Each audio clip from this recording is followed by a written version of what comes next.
അതിനോട് പൂർണ്ണമായ വിയോജിപ്പുണ്ടാവാൻ സാധ്യതയില്ല. കാരണം രാഹുൽ ഗാന്ധി ആവർത്തിച്ചുകൊണ്ടിരിക്കുന്നത്, രാഹുൽ ഗാന്ധി നരേന്ദ്രമോദിയെ വെല്ലുവിളിച്ചുകൊണ്ടിരിക്കുന്നത് ഇതൊരു അഴിമതിയാണ് എന്ന് ആവർത്തിച്ച് പറഞ്ഞുകൊണ്ടാണ്. അതൊരു പ്രശ്നം. അഴിമതി എന്ന് പറയുമ്പോൾ എന്താ? അതൊരു തുടർച്ചയാണ്. നന്ദൻ നിൽക്കേനി അന്ന് കണ്ടത് എപ്പോഴാണ്? നന്ദൻ നിൽക്കേനി ഇത് പ്രസ്താവിക്കുന്നത് നരേന്ദ്രമോദിയുടെ ഡിജിറ്റൽ അഡ്വൈസർ ആയിരുന്നു കൊണ്ടല്ല. ഈ സ്വപ്നം അദ്ദേഹം പങ്കുവെക്കുന്നത് ആധാർ കാർഡിൻ്റെ ഏറ്റവും വലിയ അംബാസിഡറായും ഉപജ്ഞാതാവും ഒരു വാഴിക്കുന്ന സമയത്താണ്. ഞാൻ കോൺഗ്രസിനോടൊരു ഡിസ്പ്യൂട്ടിന് ഈ സന്ദർഭത്തിൽ മുതിരുന്നില്ല. പക്ഷെ ഒരു കാര്യം ഫാക്റ്റാണ്, ശ്രീ മാത്യു കുഴൽനാടൻ ഇതിനെ ചുരുക്കുകയാണ്. ഇതല്ല ഞാൻ ആരോപിക്കുന്നത്. 91 മുതൽ രാജ്യത്ത് നടന്നുകൊണ്ടിരിക്കുന്ന ഒരു പ്രോസസ്സുണ്ട്. അത് എല്ലാ ചെറുകിട മേഖലകളെയും എലിമിനേറ്റ് ചെയ്യുക എന്നുള്ളതാണ്. യാതൊരു സംശയവും വേണ്ട. ഇന്ന് സഹകരണ മേഖലകളെ എലിമിനേറ്റ് ശ്രമിക്കുന്നത് പോലെ ഇപ്പോൾ ഏതാണ്ട് അവർ അതിലേക്ക് പോവുകയാണല്ലോ. രാജ്യത്തെ പൊതുമേഖലാ ബാങ്കുകൾ എലിമിനേറ്റ് ചെയ്യപ്പെടും. ഈ രാജ്യത്ത് കോർപ്പറേറ്റുകളിലേക്ക് മാത്രം ചുരുങ്ങും. ഡിജിറ്റൽ ലൈഫിലേക്ക് പോകുമ്പോൾ സ്വാഭാവികമായി അതൊക്കെ ഉണ്ടാകണം. അതൊക്കെ ഒരു സമൂഹത്തിൻ്റെ വളർച്ചയുടെ പ്രത്യേക ഘട്ടങ്ങളിൽ ഉണ്ടാകുന്ന കാര്യമാണ്. 100% ഡിജിറ്റലൈസ് ചെയ്യപ്പെടുന്ന, ഡിജിറ്റൽ സാക്ഷരതയുണ്ടെന്ന് അവകാശപ്പെടാൻ കഴിയുന്ന അമേരിക്കയിൽ പോലും 48% പേർ മാത്രമാണ് പ്ലാസ്റ്റിക് മണി ഉപയോഗിക്കുന്നവരായിട്ടുള്ളത്. അപ്പോൾ ഇവിടെ ഇന്ത്യയെ പോലൊരു വിസ്തൃതമായൊരു സമൂഹത്തിൽ ഇതെല്ലാം വരും. തീർച്ചയായും അതിനുള്ള സാധ്യതകൾ പരീക്ഷിക്കുന്നുമുണ്ട്. അതെല്ലാം ശാസ്ത്ര സാങ്കേതിക വളർച്ചയുടെ ഒരു ഭാഗമായി തന്നെയാണ്. ഞാൻ തിരിച്ചു വരാം. ഇപ്പോൾ സഹകരണ മന്ത്രി ശ്രീ കടകംപള്ളി സുരേന്ദ്രൻ കൂടി ഈ വിഷയത്തിൽ പ്രതികരിക്കാൻ നമ്മോടൊപ്പം ചേരുന്നുണ്ട്. ശ്രീ കടകംപള്ളി സുരേന്ദ്രൻ, അനുകൂലമായ ഒരു വിധി വരാൻ വേണ്ട സാഹചര്യമാണ് സുപ്രീം കോടതിയുടെ ഈ ചോദ്യങ്ങളിലൂടെ ഉരുത്തിരിയുന്നത് എന്ന് പ്രതീക്ഷിക്കുന്നുണ്ടോ? നിശ്ചയമായിട്ടും സുപ്രീം കോടതി ഇന്ന് മാത്രമല്ല, ഒരാഴ്ചയ്ക്ക് മുമ്പ് തന്നെ മറ്റു ചില സഹകരണ ബാങ്കുകളുടെ കേസുകൾ നിരീക്ഷിക്കുന്ന സന്ദർഭത്തിൽ നടത്തിയ പരാമർശങ്ങൾ പൊതുവെ ആശ്വാസകരമായിരുന്നു. അന്ന് കുറച്ചുകൂടെ സങ്കീർണമായിരുന്നു രാജ്യത്തിലെ സഹകരണ മേഖലയുടെ പൊതുവായിട്ടുള്ള സ്ഥിതിവിശേഷം. സുപ്രീം കോടതി അന്ന് പ്രകടിപ്പിച്ച ഉത്കണ്ഠ, എന്തിന് സഹകരണ മേഖലയോട് ഇങ്ങനെ ഒരു അനാവശ്യമായിട്ടുള്ള നിലപാട് സ്വീകരിക്കണം എന്ന അർത്ഥത്തിൽ സുപ്രീം കോടതി പ്രകടിപ്പിച്ച ഉത്കണ്ഠ യഥാർത്ഥത്തിൽ വളരെ പോസിറ്റീവായിട്ടുള്ള ഒരു എനർജിയാണ് സഹകരണ മേഖലയ്ക്ക് സമ്മാനിച്ചത്. ഇന്നാകട്ടെ വളരെ കൃത്യതയോടുകൂടി കേരളത്തിലെ സഹകരണ പ്രസ്ഥാനം നേരിടുന്ന പ്രതിസന്ധികളെ സംബന്ധിച്ച ഉത്തമ ബോധ്യത്തിന്റെ അടിസ്ഥാനത്തിൽ ചോദിച്ച ചോദ്യങ്ങൾക്ക് ഒരു മറുപടി പറയാനും കഴിയാതെ നിൽക്കുന്ന, അന്തം വിട്ട് നിൽക്കുന്ന കേന്ദ്ര ഗവൺമെന്റിനെയും അവരുടെ കൂട്ടരെയുമാണ് നമുക്കിന്ന് കാണാൻ വേണ്ടിയിട്ട് സാധിച്ചത്. അതുകൊണ്ട് തന്നെ പ്രത്യാശാഭരിതമാണ് കേരളത്തിലെ സഹകരണ പ്രസ്ഥാനം. സുപ്രീം കോടതി കേരളത്തിലെ സഹകരണ പ്രസ്ഥാനത്തിന്റെ സവിശേഷത മനസ്സിലാക്കിയിരിക്കുന്നു. കേരളത്തിലെ സഹകരണ പ്രസ്ഥാനത്തിന് അനുകൂലമായിട്ടുള്ള നിലപാട് സുപ്രീം കോടതി സ്വീകരിക്കുമെന്ന് ഞാൻ കരുതുകയാണ്.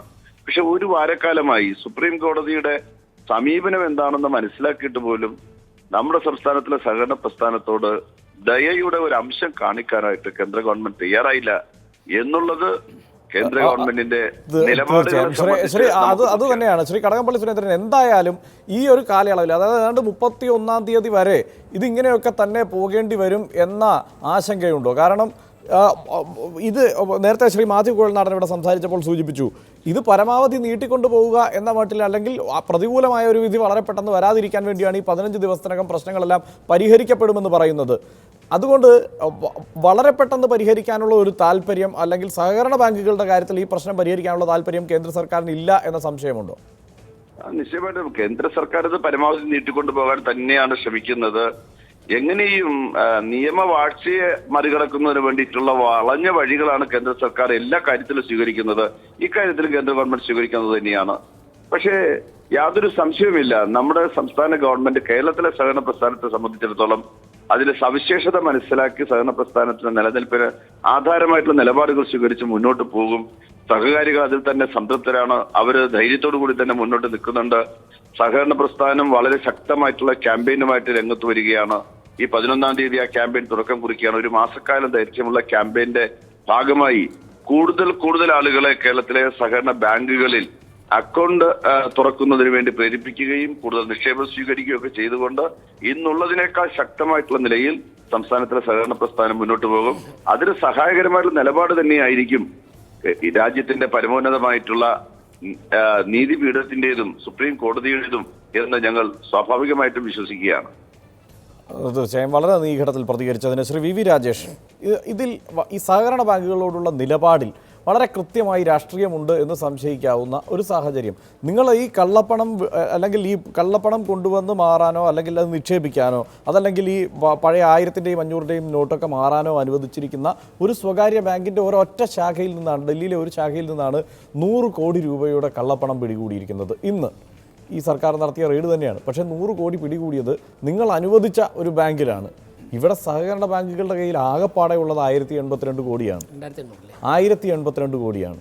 2800 കോടി നിങ്ങളുടെ കണക്കാണ്. 1082 കോടിയാണ് സർക്കാർ കൊടുത്ത കണക്ക്. ഈ കണക്കല്ലേ അത് എന്തായാലും സർക്കാരിന് കയ്യിലുള്ള പൈസ മാറാതിരിക്കാൻ കഴിയും, അല്ലെങ്കിൽ സഹകരണ ബാങ്കുകൾക്ക് കയ്യിലുള്ള പണം മാറാതിരിക്കാൻ കഴിയില്ലല്ലോ.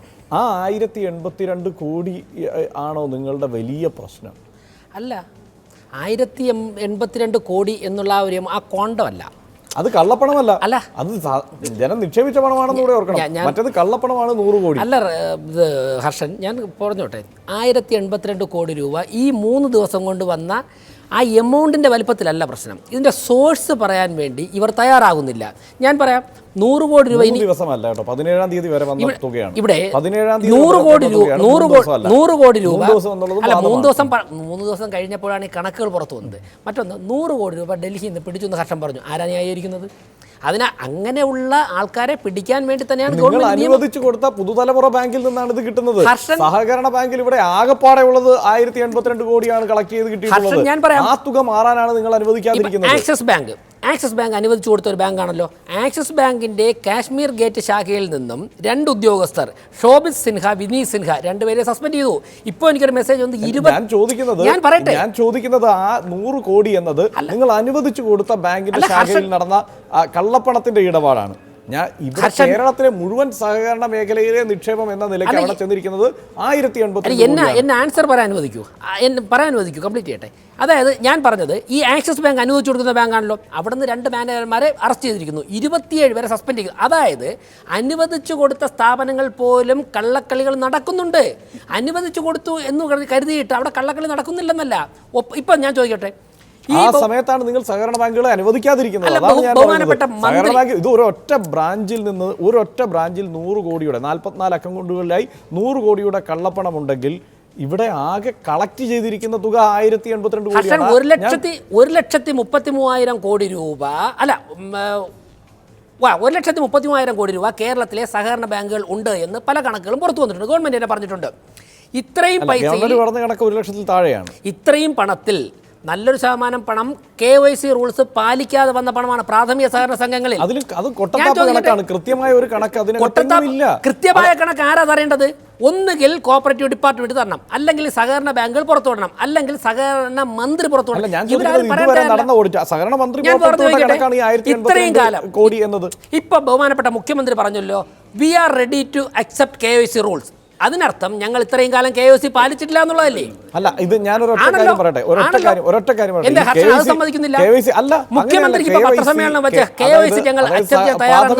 സംഘങ്ങളിലെ KYC കാര്യത്തിലാണത്. പ്രാഥമിക സഹകരണ സംഘങ്ങളിലെ ഇവിടെ ജില്ലാ സഹകരണ ബാങ്കുകളിൽ വന്നു കിടക്കുന്ന ഈ 1082 കോടി എന്നത് ആ നിലയ്ക്ക് നോക്കിയാൽ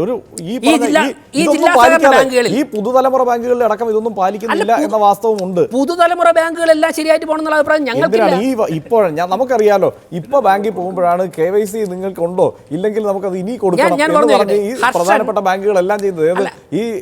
ഈ പറഞ്ഞ പ്രധാനപ്പെട്ട ന്യൂ ജനറേഷൻ ബാങ്കുകൾ മാത്രമല്ല, അല്ലാതെ പൊതുമേഖലാ ബാങ്കുകളും അതെ. ഇപ്പോൾ മാത്രമാണ് ഇതൊരു പ്രശ്നമായപ്പോഴാണ് വന്നിരിക്കുന്നത്. ഇവരും അങ്ങനെ തന്നെയാണ്. കോർപ്പറേഷൻ ബാങ്കിന്റെയും കാനറ ബാങ്കിന്റെയും ശാഖ ഉൾപ്പെടെ 17 ബാങ്കുകൾ കേരളത്തിൽ ഇത് നടപ്പിലാക്കുന്നില്ല. അവരുടെ ലൈസൻസ് ക്യാൻസൽ ചെയ്യണം, അവരുടെ ഉദ്യോഗസ്ഥരെ അറസ്റ്റ് ചെയ്യണം. വേറെ ഞാൻ പറയട്ടെ, ഹർഷൻ ഇപ്പോൾ 1089 കോടി രൂപ കേരളത്തിലെ ജില്ലാ സഹകരണ ബാങ്കുകളിലുണ്ട്. അതാണോ വലിയ പ്രശ്നമെന്ന് ചോദിച്ചല്ലോ. ഞാൻ പറയട്ടെ, ഈ 1080 കോടി രൂപ ഇന്ന സഹകരണ സംഘങ്ങൾ സുപ്രീം കോടതി പറഞ്ഞിരിക്കുന്നത് കൂടെ വെച്ചിട്ടാണ് നമ്മൾ ചർച്ച ചെയ്യുന്നത്. ചോദ്യം ഞാൻ അർത്ഥപ്പെടുത്തുന്നില്ലല്ലോ. ഈ 1080 കോടി രൂപ ഇന്ന കോപ്പറേറ്റീവ് പ്രാഥമിക സഹകരണ സംഘങ്ങൾ ഇട്ടു എന്ന് പറയുന്നതിലപ്പുറം ആ പ്രാഥമിക സഹകരണ സംഘങ്ങൾ ആരൊക്കെയാണ് ഇട്ടത്, അവരുടെ സോഴ്സ്, അവരുടെ അഡ്രസ്, അത് പറയാൻ വേണ്ടി എന്റെ ജില്ലാ സഹകരണ ബാങ്കുകൾ തയ്യാറാകുന്നില്ല. അത് തയ്യാറാവുന്നില്ല എന്ന് എങ്ങും പറഞ്ഞിട്ടില്ല. അവരുടെ കണക്കുകൾ നോക്കാം, പരിശോധിക്കാം, ആ ആളുകളുടെ പേരുകൾ വെളിപ്പെടുത്താം, എന്തുപാധിയും അംഗീകരിക്കാമെന്നാണ് സുപ്രീം കോടതി പറഞ്ഞിരിക്കുന്നത്. സുപ്രീം കോടതിയിൽ മുമ്പ് തന്നെ അവർ പറഞ്ഞിരിക്കുന്നത് ഏത് ഉപാധിയും അംഗീകരിക്കാൻ തയ്യാറാണ് എന്നാണ്. ഇല്ല, പ്രശ്നം അവസാനിച്ചില്ല. കാരണം കേന്ദ്ര സർക്കാർ പറയുന്നത് ഞങ്ങൾ മനഃപൂർവ്വമാണ് ഇതിങ്ങനെ കൈകാര്യം ചെയ്യുന്നത്, കാരണം സഹകരണ ബാങ്കുകളിൽ ഇന്ന കുഴപ്പങ്ങളുണ്ട്, അവർക്ക്